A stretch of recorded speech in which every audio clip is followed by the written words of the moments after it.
A paz do Senhor, meus irmãos, estamos iniciando mais uma aula prévia da Escola Bíblica Dominical. Que bom que você está aqui e vamos dar continuidade aos nossos estudos. Pois bem, nesse trimestre nós estamos estudando sobre a Igreja eleita, redimida pelo sangue de Cristo e selada com o Espírito Santo da promessa. Agora, meus irmãos, estamos chegando na lição de número 10. E o título da lição de número 10 é A Intercessão pelos Efésios. Vamos discorrer e apresentar 3 tópicos. O primeiro tópico diz, corroborados com o poder do Espírito. O tópico 2, arraigados e fundados em amor. E o último e terceiro tópico, a bênção de Deus excede o pensamento humano. Quero vos convidar, se você não tem a revista bíblica da CPAD, da editora CPAD, tem em mãos a sua Bíblia para nos acompanhar nesse estudo. A nossa referência da leitura bíblica em classe, para que você possa participar, se encontra em Efésios, capítulo 3, versículo 14 e até o versículo 21. Eu já quero, de início, também destacar o título da lição, que diz assim, a intercessão. O que significa, irmãos, a palavra intercessão? Intercessão significa pedido, vai aparecer aqui do lado, rogos, súplica. O apóstolo Paulo está suplicando uma bênção toda especial para aquela igreja. Pela aquela igreja, intercessão significa também solicitação, instância. Ele é um homem determinado, então ele insiste para que aquela igreja seja alcançada pelas bênçãos de Deus. Imploração, petição, são um dos significados da palavra intercessão.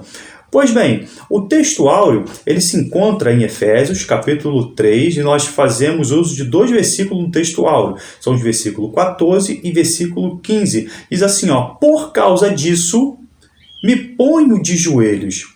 É interessante que a figura da nossa lição, vejam só, ela é representada por uma pessoa, na verdade, diz com seus joelhos dobrados, com a Bíblia Sagrada. Então vejam, por causa disso me ponho de joelhos. É interessante que quando o apóstolo Paulo escreve isso, para os judeus, olha só que interessante, na cultura judaica dos cristãos, para os judeus, a posição habitual qual era? Como é que os judeus oravam? Era comum encontrar os judeus orando de pé e com os braços estendidos para o céu.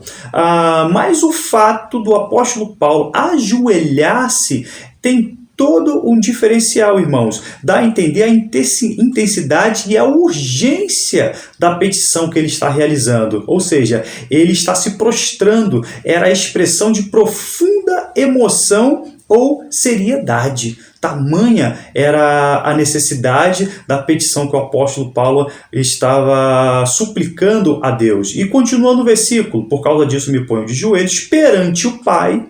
Então já vimos numa outra oportunidade que infelizmente muitas pessoas têm orado de forma errada, orando com uma bênção romanista, dizendo em nome do Pai, do Filho e do Espírito Santo. Nós oramos ao Pai. A nossa oração é direcionada ao Pai, em nome de Jesus Cristo e com a ajuda do Espírito Santo, porque nós não sabemos como orar, mas o mesmo Espírito intercede por nós com gemidos inexprimíveis. Então, perante o Pai de nosso Senhor Jesus Cristo, do qual toda a família, nos céus e na terra, toma o nome. Efésios 3, 14 e 15. A palavra pai, no grego, é pater, quer dizer mentor, modelo, progenitor. Os irmãos conhecem uma outra palavra quando o apóstolo Paulo vai escrever, Abba Pai, meu paizinho. Mas aqui a palavra pai não é Abba no aramaico, mas é pater, quer dizer, olha, Deus é o nosso modelo, é o nosso progenitor.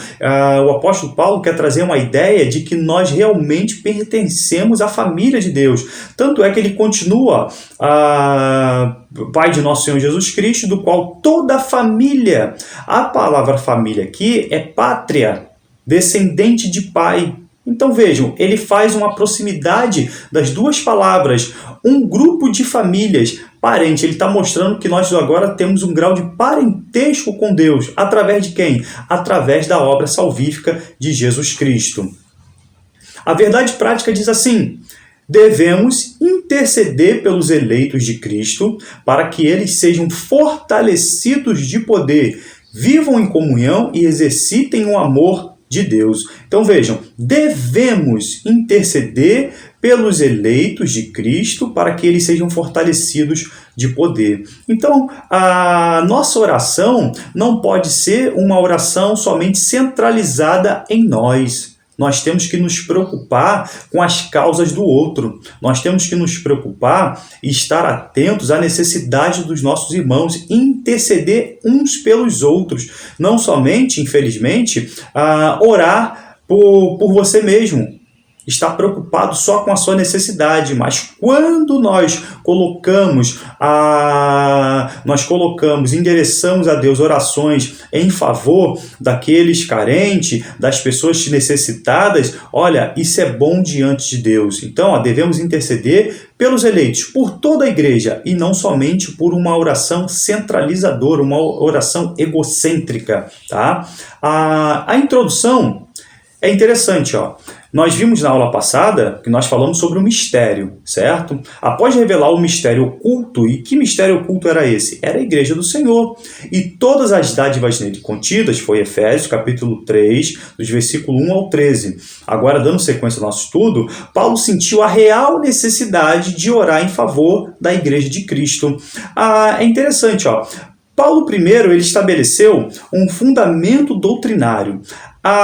Nessa lição de número 10, nós encerramos toda a parte doutrinária. Nós vimos que esta carta ela vai se dividir em 4 partes. Primeiro foi a apresentação. Na segunda parte, da lição de número 2 até a lição de número 10, nós vimos os assuntos doutrinários, aquilo que serve de fundamentação para a igreja do Senhor. Mas agora, a partir da lição de número 11, nós vamos observar que o apóstolo Paulo ele muda o tom. Agora ele quer colocar em prática as verdades que ele escreveu. Irmãos, é interessante que todo o nosso estudo doutrinário, todo o nosso estudo bíblico da Santa Palavra de Deus, não adianta nada se eu não praticar. Amém? Então vejam, da próxima aula em diante, nós vamos colocar em prática tudo aquilo que está sendo ensinado nesse estudo. É a real necessidade. Continuando, na intercessão paulina, também aprendemos que Deus pode fazer tudo além do que pedimos ou pensamos, segundo Ele, o único digno de ser glorificado. É uma doxologia. Os irmãos lembram o que significa doxologia? Coloque aqui nos comentários e participe desse estudo. É a referência do capítulo 3, agora os versículos 20 ao 21. O que é uma doxologia? E nós já estudamos sobre isso. A invocação, lembra do texto áureo? É dirigida perante o Pai. Representa o acesso direto a Deus por meio do sangue de Cristo e do Espírito Santo. Vejam que o apóstolo Paulo, ele não coloca outras pessoas para granjear o acesso a Deus. Ele vai direto ao Pai e nós temos o acesso agora com ousadia, como diz lá o escritor aos Hebreus, nós temos acesso à sala do trono para suplicar ao Pai em nome de Jesus Cristo. Então, olha, toda família de crentes, vejam que toda esta família é representada a igreja militante aqui na terra e também a igreja triunfante que está nos céus. Observe que a Igreja Católica ela prega que a Igreja triunfante nos céus intercede por nós. Vejam só, é um equívoco, é uma heresia terrível. Nós temos acesso ao Pai diretamente e nós podemos conversar com Ele. Então, olha, quando o apóstolo Paulo vai escrever lá em Coríntios, Abba Pai, meu paizinho, vejam só o carinho, vejam só quando nós nos colocamos em real necessidade a Deus e como nós usamos essa expressão. Nós não temos mais medo de Deus como os judeus tiveram ali no Monte Sinai. Vocês lembram dessa referência lá em Êxodos? Quando Deus prometeu que iria se apresentar no Monte Sinai, realmente ele se apresentou, mas com fogo, trovoadas, e os judeus correram com medo, assustado diante da presença de Deus, mas porque eles não tinham fé. Mas agora nós não entramos mais assim na presença de Deus de forma melindrosa, mas confiando que Ele é galardoador daqueles que esperam e buscam a sua face, a sua santa presença.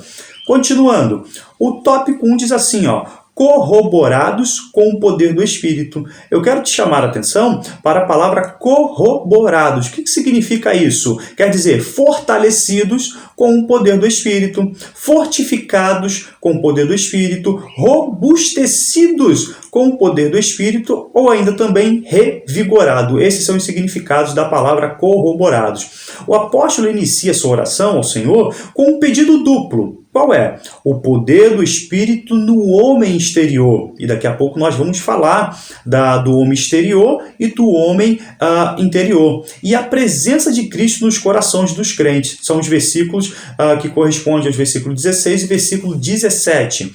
As riquezas da sua glória. Ele dá, o apóstolo Paulo, ele entende que Deus dá sem limite e porque ele próprio é infinitamente maior do que a medida da mente humana. E as riquezas que ele dá são da sua própria natureza. Então, vejam só, para nós termos compreensão das riquezas da glória de Deus, eu quero apresentar nesta hora 3 versículos da Santa Palavra de Deus. Abra sua Bíblia em Romanos, capítulo 9, versículo 23, que diz assim, para que também desse a conhecer as riquezas da sua glória. Deus é recheado de glórias e majestade, nos vasos de misericórdias, que para a glória já dantes preparou. Ainda, Romanos, capítulo 11, versículo 33, diz assim, ó profundidade das riquezas, tanto da sabedoria como da ciência de Deus, quão insondáveis são os seus juízos e quão inescrutáveis os seus caminhos. Então vejam só o tamanho da glória de Deus. O apóstolo Paulo aqui nesse versículo, é linda essa referência, ele cai em êxtase, ele cai em lágrimas, em súplicas, ele se enche do Espírito Santo e ele profere essas maravilhosas palavras, ó profundidade das riquezas. E ainda, Filipenses, ainda de autoria paulina, Filipenses capítulo 4, versículo 19, diz assim, o meu Deus, segundo as suas riquezas, suprirá todas as vossas necessidades em glória por Cristo Jesus. O ponto 2 diz assim, irmãos, fortalecidos com poder. O primeiro pedido da intercessão paulina é para que a igreja seja corroborada, seja fortalecida com poder pelo seu Espírito no homem interior. Então, quando nós falamos de homem interior, nós estamos falando do espírito do homem, que é a ligação entre Deus e o homem. Os verdadeiros adoradores irão adorar em espírito e em verdade. E a alma também. A alma é a sede das emoções do homem. Então, entendo, essa petição, e preste bem atenção nisso, não quer dizer que a igreja em Éfeso não tivesse o Espírito do Senhor, o Espírito de Deus. A oração de Paulo é para que ele fosse continuamente revigorados com poder para o seu fortalecimento diário. Então essa é uma necessidade da atual igreja e quanto mais nos nossos dias.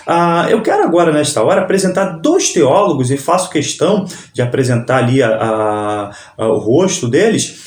Vejam só o que escreve Erasmus Sarcerius. É um teólogo reformado. Ele diz o seguinte, esse fortalecimento poderoso pelo qual permanecemos firmes na verdadeira doutrina e pelo qual podemos crescer e progredir em coisas espirituais é a obra do Espírito Santo. O Espírito Santo é o nosso fortalecedor, que nos torna mais firmes por meio do seu poder no seu interior e nos mantém na verdadeira doutrina. Então, observe, não por força e nem por violência, mas segundo o meu Espírito. Continuando, por causa dessas funções, as Escrituras dizem que o Espírito Santo é aquele que nos sela e é o nosso penhor ou a nossa garantia. Quando se fala que nós somos selados com o Espírito Santo, não é o batismo, já foi explicado isso, o batismo no Espírito Santo, mas esse selo quer dizer que nós somos propriedades de Cristo. E esse penhor quer dizer que a primeira parcela de garantia já foi paga por Cristo Jesus e o Espírito outorgando essa autoridade confiada à igreja. Seguindo, e o outro teólogo é o professor nosso conhecido, comentarista das lições bíblicas também, Elianai Cabral. O homem natural, vejam o que ele diz, o homem natural não não tem poder para combater o pecado, porque o pecado reside no seu interior. Somente pela sua transformação através da obra regeneradora do Espírito Santo é que ele se torna homem espiritual. Então, e não vos conformeis com este mundo.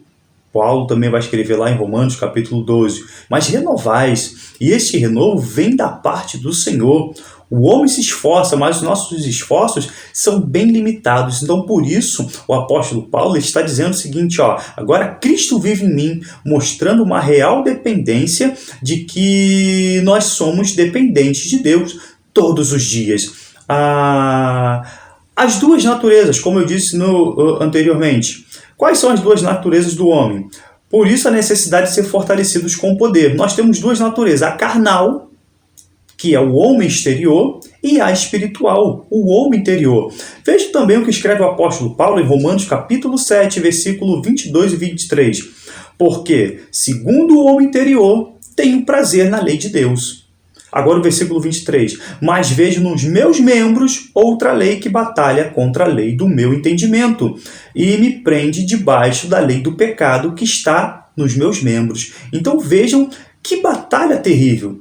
Isso indica que enquanto estivermos nessa terra e em nossos corpos humanos, enfrentaremos esse conflito com a carne e o pecado. Então, Romanos capítulo 4, versículo 16. Por isso, não desfalecemos, mas ainda que o nosso homem exterior se corrompa, o interior, contudo, se renova de dia em dia. Irmãos, mesmo as melhores pessoas precisam de renovação contínua do homem interior dia após dia. Pensa uma pessoa dedicada a Deus. Imagine aí uma pessoa que você tem em sua mente, uma pessoa consagrada a Deus. Esta mesma pessoa, ela é dependente de Deus. Os seus esforços, o espírito, na verdade, está pronto. Mas a carne, irmãos, é uma carne terrível. Ela é sempre inclinada para as fraquezas do pecado. Então, aquele que está de pé, ele deve ser cuidadoso, deve ser vigilante para que não venha a cair e tropeçar. Então, não existe crente super-homem. Somos homens. Somos falhos. Então, a real necessidade é convicta de que Deus está sempre para nos abençoar. Mas, para isso, nós sempre temos que ter a preocupação de sempre estar inclinados para o Espírito Santo. Continuando. Habitados por Cristo. Assim como ele orou pedindo para a igreja ter o Espírito Santo, não é que a igreja não tivesse, mas que eles fossem fortalecidos continuamente. Agora, o Paulo também vai pedir que eles sejam habitados por Cristo. Este pedido não significa dizer que Cristo não estivesse presente na igreja de Éfeso. Paulo quer que Cristo fixe residência permanente, mudando o coração e, consequentemente, as suas palavras e pensamentos. Irmãos, Deus, através de Cristo Jesus, habita realmente em nossos corações? A lição é prática. Em Efésios, capítulo 3, versículo 17, preste atenção nesse versículo, para que Cristo habite, destaque aí esta palavra, habite, pela fé no vosso coração, a fim de que, estando arraigados e fundados em amor. A palavra habite está no grego e ela significa habitação permanente, em oposição à habitação temporária. É como se um viajante que sai do caminho para pernoitar em algum lugar e logo no dia seguinte ele já foi embora. Cristo não é assim. Cristo quer habitar conosco dia após dia. Lembra quando o apóstolo Paulo escreveu lá aos Coríntios dizendo que nós agora somos o próprio templo do Espírito Santo. E ora, se somos templo, o Espírito quer habitar dentro de nós. Cristo quer habitar na vida de cada crente através do Espírito Santo. Tá? Então vejam, e essa palavra habitar é todo importante. Quando ele escreve esse verbete no grego, olha, uma habitação permanente. Hoje se canta por aí, vem fazer morada, não é verdade? Alguns hinos pedem para que Cristo faça morada e tem que fazer morada, uma morada permanente, não só como um viajante que hoje dorme na casa e amanhã não está mais presente. Tópico 2. arraigados e fundados em amor. O amor é a mensagem central do Evangelho de Cristo. Um dos propósitos da oração de Paulo foi para que a igreja entendesse e exercitasse o amor de Deus. Agora, nesse tópico, nós vamos falar sobre o amor.